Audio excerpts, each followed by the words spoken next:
아토피는 치료가 되지 않는다라는 본인 스스로 그렇게 결론을 내려버려서 반려동물을 키웠던 환자분들이 굉장히 난감해하는 경우들이 많이 있죠. 사실 이게 아토피성 피부염의 기간에 따라서 형태가... 안녕하세요. 위드TV 한성호 원장입니다.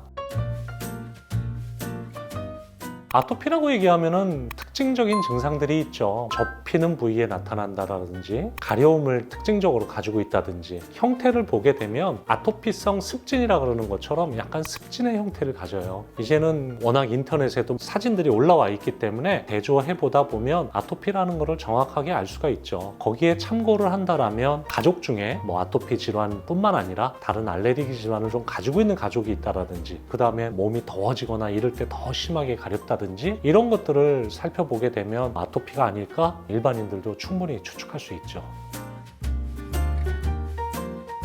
습진이라는 말은 굉장히 좀 광범위한 말이거든요. 그냥 피부에 염증이 있다 이 얘기예요. 좀 모호한 개념이긴 하지만 만약에 어떤 환자분이 습진 상태여가지고 문진을 할 때 알레르기 과거력이 있다든지 가족력이 있다든지 피부염이지만 이분은 아토피성 습진으로 볼 수 있겠구나. 그리고 또 이제 검사를 해봐서 아토피 환자들 검사에 나타나는 좀 특이한 증상을 나타낸다라든지 그렇게 되면은 우리가 보통 아토피성 피부염이라고 얘기를 하죠. 그러다 보니까 사실 이게 아토피성 피부염의 기간에 따라서 형태가 좀 다양해요. 환자분이 오면 이쪽 병원에 갔더니 여기서는 두드러기라 하시더라. 저쪽 병원에 갔더니 이거 그냥 습진이라 하시더라. 또 어떤 병원에 갔더니 뭐 아토피라고 하시더라. 사실은 다 틀린 얘기도 아니에요. 그런 것들을 조금 더 정확하게 세분화하다 보면 이거는 아토피성 피부염이라 이렇게 진단을 할 수 있다는 거죠.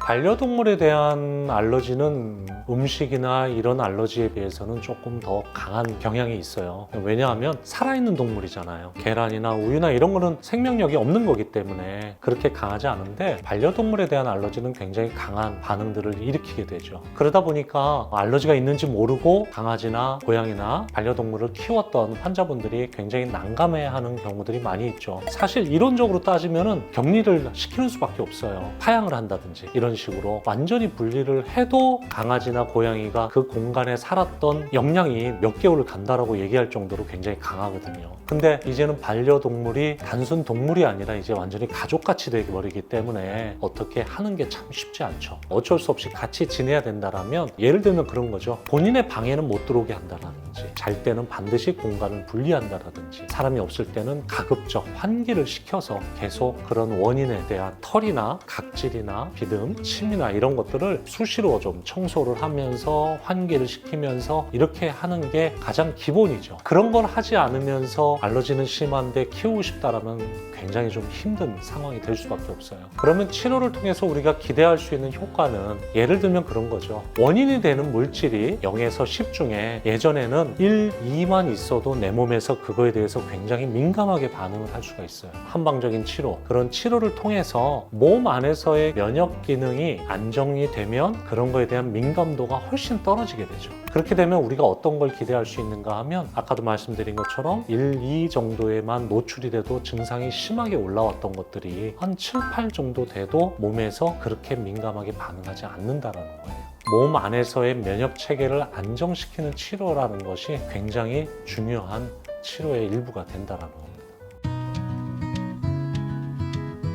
제가 아토피를 한 20년 가까이 치료하다 보면 아토피도 약간 좀 변하는 추세가 있었던 것 같아요. 제가 처음에 아토피를 치료할 때는 사실 아토피 환자의 90% 이상은 아이들이었어요. 근데 옛날에 이런 말이 있죠. 아이들이 흙을 밟고 다니는 나이가 되면 자연스럽게 없어진다. 이런 얘기들이 많았죠. 그 말은 틀린 말은 아니에요. 실제 옛날에는 그런 경우가 많이 있었고요. 지금은 그때와는 환경이 너무 많이 달라졌어요. 예전에는 TV나 이런 거를 통해서 볼만한 음식들을 실제 우리가 막 이제는 섭취를 하기도 하고 옛날보다는 환경도 너무 안 좋아졌죠. 예전 같았으면은 사실 자라면서 없어질 수도 있는 아토피들이 사실 요즘 세대에서는 없어지질 않고 성인까지 가는 경우들이 굉장히 많아요. 아토피의 추세를 좀 구분하다 보면 어렸을 때 아토피가 있다가 성장하면서 없어지는 아토피가 예전에는 90%였다면 요즘에는 한 50%도 안 되는 것 같아요. 오히려 요즘에는 어렸을 때 있던 아토피들이 중간에 일정 기간 정도 소강 상태를 거치다가 성인이 돼서 다시 재발하는 아토피, 이런 아토피가 제일 많고요. 두 번째는 어렸을 때부터 성인까지 정말 쉬지 않고 아토피 증상이 지속되는, 주로 중증 아토피겠죠. 이런 아토피들이 두 번째 정도